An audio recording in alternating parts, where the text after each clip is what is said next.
अस्सलाम वालेकुम, Sarish Khan here from Sarish salon. तो आप सब जैसे कि सब जानते हैं कि ईद ख़त्म हो चुकी है और हम लोग सब वापस अपने कामों की तरफ बैक हो गए हैं। तो आप लोग बिल्कुल ये देख रहे होंगे मेहंदी मैंने ईद पे नहीं लगाई थी, तो सोचा आज लगवा लूँ। वैसे मुझे इतनी कोई ख़ास मतलब अच्छा नहीं लगता है मेहंदी लगाना, लेकिन ये कि मैंने सोचा चलें आज मैं लगवाऊँ। तो ये है कि आज हम बात करेंगे अपने फेस के हेयर्स के ऊपर हम बात करेंगे।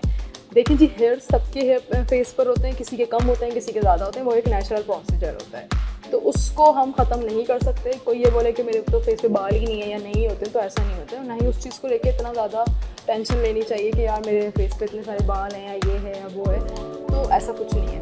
तो हम आज बात करते हैं फेस की वैक्स के ऊपर। और ये एक हमारा मिसकॉन्सेप्ट होता है कि फेस के बाल अगर हम वैक्सिंग करेंगे तो हमारे पास बाल ज़्यादा आ जाएंगे, हम थ्रेडिंग करेंगे तो बाल बहुत ज़्यादा हो जाएंगे, या हम फेशियल करवाएंगे तो हमारी स्किन ख़राब हो जाएगी। तो ऐसा कुछ नहीं होता। आप ये एक मिसकॉन्सेप्ट है। देखें, ये सब चीज़ें अब जो है जिस तरह का एनवायरनमेंट है, जिस तरह की हम लोग फूड्स लेते हैं, तो उसमें ये चीज़ें ज़रूरी हो गई हैं कि अब हमें फेस के हेयर्स को भी रिमूव करना पड़ता है और अपनी फेशियल वगैरह अपनी स्किन की भी केयर करनी होती है। तो बिना टाइम ज़ाया किए चलते हैं वीडियो की तरफ। तो फिर आप देखें कि आज मैं क्या आपको बता रही हूँ।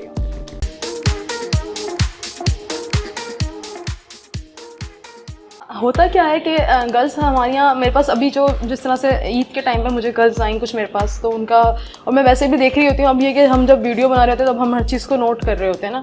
तो मैंने ये देखा कि काफ़ी लोगों का मिसकॉन्सेप्ट यही था कि हम भाई जी हमें वैक्स नहीं करवानी, या हमें थ्रेडिंग नहीं करवानी, या हमारे हेयर्स पे हमारे फेस पे बाल आ जाएंगे, या हमारे जो है पिंपल्स निकल आएंगे। कुछ फीमेल ने आकर ये बोला कि भाई हम जहाँ से वैक्स करवाते हैं हमारे पिंपल्स निकल आते हैं। देखिए, पहली बात तो ये होती है कि ऐसा नहीं होता है पिंपल्स निकल आना या आपके फेस के ऊपर हेयर की मज़ीद ग्रोथ हो जाना, क्योंकि वैक्स करने हर चीज़ का एक तरीक़ेकार होता है। अगर आपने उस चीज़ को तरीके से फॉलो किया तो कभी भी उस तरह का आपके साथ बैड इम्पैक्ट नहीं होगा। हाँ, ये पॉसिबल है कि आपने कोई आपके फेस पे तो बहुत गर्म वैक्स लग गई है, या आपके फेस पे कोई एलर्जी हो गई है तो आपको दाने निकल आए, या आपकी हेयर ग्रोथ हो गई है, तो उस सब का एक प्रोसीजर होता है। तो मैं आपको आज हम तीन स्टेप में बात करेंगे कि वैक्सिंग किस तरीके से की जाती है। 3 स्टेप में पहले एक थ्रेडिंग से वैक्सिंग होती है। अगर आप थ्रेड यूज़ कर रहे होते हैं, पहला जो होता है वो थ्रेडिंग से होता है, दूसरा वैक्सिंग से होता है, और जो थर्ड होता है वो होता है रेज़र से। बहुत सारे लोग रेज़र भी करवाते हैं और लेज़र भी करवा रहे होते हैं ना। तो मैं रेज़र के ख़िलाफ़ हूँ। मैंने रेज़र यूज़ नहीं किया अपने फेस पे, ना ही मैं उसे अप्लाई करना चाहती हूँ। हाँ, लेज़र आप करवा सकते हैं। लेज़र के अंदर ये होता है कि आपके कुछ उसमें ज़ाहिर सी बात है उसकी कुछ सेटिंग्स होती हैं, उसके बाद आपके हेयर्स आहिस्ता आहिस्ता उनकी ग्रोथ कम होने लग जाती है। But why you go to the expensive things? जब आपके पास एक सिंपल सा प्रोसीजर है, फिर आप उसकी सेटिंग्स लेते हो, फिर उसमें लेज़र में, देखिए किसी चीज़ को बुरा नहीं कह रही, लेकिन आप जब इतनी एक्सपेंसिव चीज़ें लेते हो तो फिर उसका ज़ाहिर सी बात है उनका सारा ट्रीटमेंट एक प्रोसीजर होता है। हम इतना टाइम नहीं ले सकते, महीने में, 2 महीने में, 3 महीने में आपको वो सेटिंग्स करनी पड़ती हैं। तो इससे बेहतर ये कि आप एक आसान प्रोसीजर की तरफ जाएँ जो आप ईजीली कैरी कर सकते हो। तो आपकी मर्ज़ी है, सब टू यू कि अगर आप लेज़र अफोर्ड कर सकते हैं तो यू शुड डू लेज़र। अगर आप नहीं कर रहे हैं तो आप वैक्सिंग पर आ जाएं, और वैक्सिंग से जेन्युइनली बाल आपके ख़त्म हो जाते हैं। हेयर ग्रोथ आपकी बहुत कम होती है, और आपके जो हेयर्स हैं वो बहुत आहिस्ता आहिस्ता उनकी जो थिकनेस है वो कम होने लग जाती है, क्योंकि मैं खुद इस चीज़ का एक्सपीरियंस कर चुकी हूँ।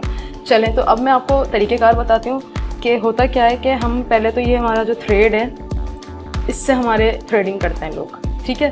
थ्रेडिंग आप फेस पे थ्रेड से हरगिज़ नहीं करें, क्योंकि थ्रेडिंग करवाते हैं तो जब हम इसको अपने मुंह में लेते हैं तो हमारा जो सिल्विया होता है वो इस थ्रेड में ऑब्जर्व होने लग जाता है, और जब वो हमारे फेस के ऊपर बालों में लगता है वो थ्रेड, तो डेफिनेटली किसी की स्किन इतनी सेंसिटिव होती है कि वो बाल, उससे हमें एलर्जी हो जाती है या हमारे दाने वगैरह निकल जाते हैं। तो ये वाला जो प्रोसीजर है, ये तो मैं सख्ती से मना कर रही हूँ कि ये अपने फेस पे नहीं करें। हाँ, आईब्रोज आप बनवाएं थ्रेड से, बट फेस को थ्रेडिंग से ना करवाएं। हाँ, अपर लिप्स वगैरह आप बनवा लें थ्रेड से। फिर उसके बाद दूसरा स्टेप आता है हमारा लेज़र। आप लोग रेज़र आप करते हैं। आजकल एक बड़े रेज़र्स चल रहे हैं, बड़े खूबसूरत से वो रेज़र चल रहे हैं कि भाई वो क्विक आप कर रहे हो, तो वो भी मेरे हिसाब से डेंजरस है, क्योंकि फीमेल अपने फेस पे रेज़र लगाएं, I think Islamic point of view से भी ठीक नहीं होता है रेज़र का यूज़ करना अपने फेस पर। और वो भी प्रॉब्लम है कि आपके बाल फिर बहुत हार्ड निकलने लगते हैं। और अगर आप उसको यूज़ भी करें ना, मेरे पास एक्चुअली है तो नहीं, बस मैं आपको एक एग्जाम्पल दे देती हूँ। सपोज कि ये रेज़र है, ठीक है, ये वो रेज़र है जो आजकल चल रहा है। इसको आपने जो यूज़ करना है ना, आपने अपने फेस पे ड्राई यूज़ नहीं करना। कोई मॉइस्चराइज़र कोई चीज़ लगा लें फेस पे हल्का सा, या एलोवेरा जेल ही लगा लें, और इसको आपने जो है ना इस तरह से ऐसी पोजीशन में नहीं रखना। इसको आपने थोड़ा सा 45 के एंगल पे रखना है, थोड़ा तिरछा रखना है। यानी कि आपने जब अपने फेस पे इसको लगाया, इसको ऐसे करके अपने हेयर निकालने हटाने नहीं है, तो कट भी लगेगा और आपकी तकलीफ भी होगी, और मे बी कि आपको या तो बाल आपके सही से ना हटें। इसको ऐसे डायरेक्ट नहीं हटाना है, इसको आपने थोड़ा सा ऐसे तिरछा करना है और फिर अपने हेयर्स इसे क्लीन करना है। ठीक है जी, ये ऐसे अपनी स्किन को टाइट पकड़ा यहाँ से और इसको ऐसे इस तरह से। मैं दोबारा रिपीट कर देती हूँ। ये समझे वो रेज़र है जो गर्ल्स यूज़ कर रही होती हैं, और अक्सर मुझे प्रॉब्लम्स हो रही होती है कि बार बार रैशेज़ हो रहे हैं, या जब वो रेज़र यूज़ करके हटती हैं तो यहाँ की स्किन एक अलग सॉइलिंग हुई भी होती है यहाँ, और रेड हुई भी होती है, या बारीक बारीक दाने निकले हुए होते हैं, और यहाँ की स्किन अलग नज़र आ रही होती है। तो उसमें हम मिस्टेक ये कर रहे होते हैं कि इसका यूज़ हम गलत करते हैं। इसको आपने बिल्कुल ऐसे जो है बिल्कुल इस तरह की पोजीशन पे यूज़ नहीं करना है, तो थोड़ा सा ट्राई ऐसे 45 के एंगल पे यूज़ करना है। यानी कि आपने इसको ऐसे नहीं रखना है, रेज़र को थोड़ा ऐसे रखा और ऐसे, ठीक है। ये इजीली आपके, ये एक रेज़र का तरीका हो गया। ये मैंने एग्जाम्पल दी है, मैं यूज़ नहीं करती, उसे मेरे पास नहीं है। मैंने एक दफ़ा लिया था मेरी सो से, बट वो मुझे समझ नहीं आया, तो मैंने उसको यूज़ नहीं किया, क्योंकि उससे मुझे लगता है कि हेयर आपके बहुत थिक निकल आते हैं।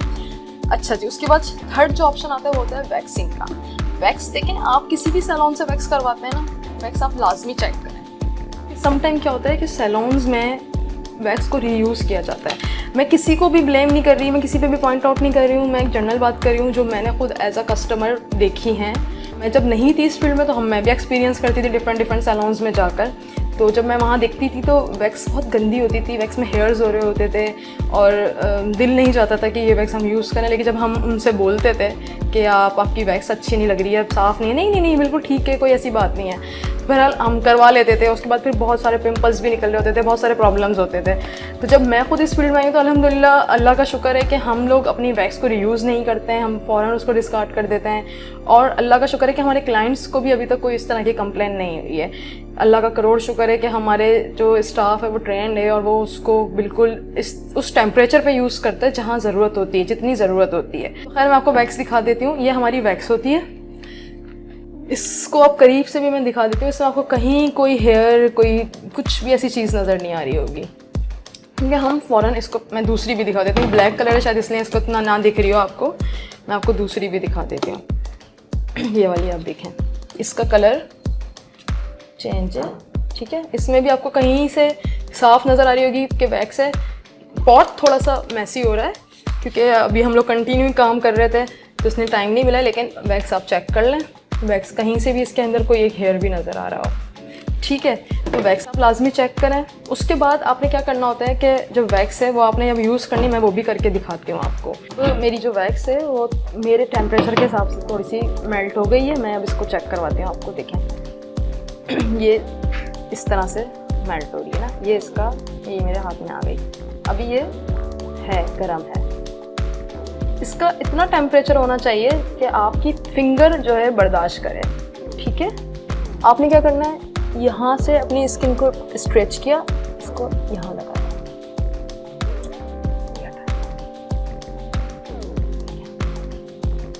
वैसे मैंने आपको शायद दिख रहा हो इसमें कुछ हेयर्स वगैरह, ये एक ही पैच में हेयर्स निकल आते हैं। ये पूरा जो काम है प्रोफेशनली काम, आप इसको घर पर ट्राई ना करें तो बेहतर है। बताने का मकसद या दिखाने का मकसद ये है, बहुत इजी वे होता है, साफ़ सुथरा तरीका होता है, और इससे आपकी हेयर ग्रोथ भी ऑलमोस्ट 20 to 30 डेज़ के लिए आप रिलैक्स हो जाते हैं। जो हेयर्स आते भी हैं वो भी बहुत कम क्वांटिटी में आते हैं, बहुत लाइट क्वांटिटी में आते हैं। मैं दोबारा से एक पैच लेकर दिखा देती हूँ। ये मैंने ली वैक्स, ये इतनी गर्म है कि मेरी फिंगर बर्दाश्त कर रही है, बहुत ज़्यादा गर्म नहीं होनी चाहिए वैक्स। ये आपके फिंगर पे आई, मैंने ऐसे अपने कान को पकड़ा, आई होप कि थोड़ा सा साफ नज़र आ रहा है क्योंकि मैं मिरर में भी देख रही हूँ। और बहुत देर तक अपनी स्किन पे लगा के भी नहीं रखना, कोई रैशेज़ नहीं, कोई जलन नहीं, कुछ भी नहीं। तो ये 3 प्रोसीजर हैं जो मैंने आपको बताया। उसके बाद लोग कोल्ड वैक्स भी यूज़ करते हैं अपने फेस पे, जो कि इस तरह की कोल्ड वैक्स होती हैं, वो आप अपने फेस पर लगाते हैं। मैं ये भी बता रही हूँ कि इसको अप्लाई, कोल्ड वैक्स को फेस पर नहीं लगाना चाहिए क्योंकि आपकी स्किन लूज़ होने का डर होता है। क्योंकि कोल्ड वैक्स में वो प्रेशर ज़्यादा होता है। आपने कोल्ड वैक्स अप्लाई की अपने फेस पे और उसको इस स्ट्रिप से पकड़ के ऐसे खींचा, तो जब आप अपनी स्किन को इस तरह से खींचते हैं ना, तो ये आपकी स्किन को लूज़ करता है। इसमें प्रेशर ज़्यादा होता है बनिस्बत आपकी फिंगर के। आपकी फिंगर में इतना प्रेशर नहीं होता है, तो आप अपने फेस पर भी फिंगर से वैक्स कर सकते हैं, जो कि हॉट वैक्स है। अपनी अंडर आर्म्स में भी फिंगर से ही कर सकते हैं, जो कि हॉट वैक्स है। और ये आपके हेयर की ग्रोथ को भी कम करता है। कोई दाने, कोई पिंपल्स, कोई ऐसी चीज़ नहीं निकलती है आप लोगों का। आई होप कि जो मिसकॉन्सेप्ट था आप लोगों का वो क्लियर हुआ हो कि क्यों हमारे फेस पे दाने निकल आते हैं, क्यों हमारी बर्निंग होती है, सेंसेशन होने लग जाती है। तो उसका रीज़न ये होता है कि या तो आपने वैक्स गंदी यूज़ कर ली है या बहुत गर्म यूज़ कर लिया आपके फेस पर। तो सिर्फ और सिर्फ ये वजह, अदरवाइज़ और कोई रीज़न नहीं होता। कोई चीज़ देखें ख़राब नहीं होती है, कोई फैशन बुरा नहीं है, कोई वैक्सिंग बुरी नहीं है, कोई काम ख़राब नहीं है कि आप उससे आपको नुकसान हो ना। जैसे बोलते थे लोग मोबाइल यूज़ नहीं करो, कंप्यूटर यूज़ नहीं करो, ये ख़राब है। ख़राब कोई चीज़ नहीं होती, उसका यूज़ जो आप कर रहे होते हैं ना, हाउ टू यूज़ थिंग्स ना, तो वो गलत या सही हो सकता है। आप किसी चीज़ को सही तरीके से यूज़ करेंगे तो वो चीज़ आपके लिए बेनिफिशेंट हो जाएगी।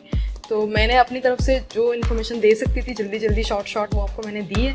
आई होप कि आपका मिसकॉन्सेप्ट ठीक हुआ हो। बाकी जिन लोगों को हेयर ग्रोथ बहुत ज़्यादा हो रहा है तो वो वैक्सिंग करवाएं, और उसके बाद अपने फेस पे हल्का हल्का सा जो फिटकरी होती है ना, उसका पानी लगा लें। बेहतर ये है कि सैलून से करवाएं, ज़्यादा अच्छा होता है, क्योंकि हमारे को खुद इतना आइडिया नहीं होता कि किस डायरेक्शन में हमें हेयर्स निकालना है, किस तरह से कितना टेम्परेचर होना चाहिए।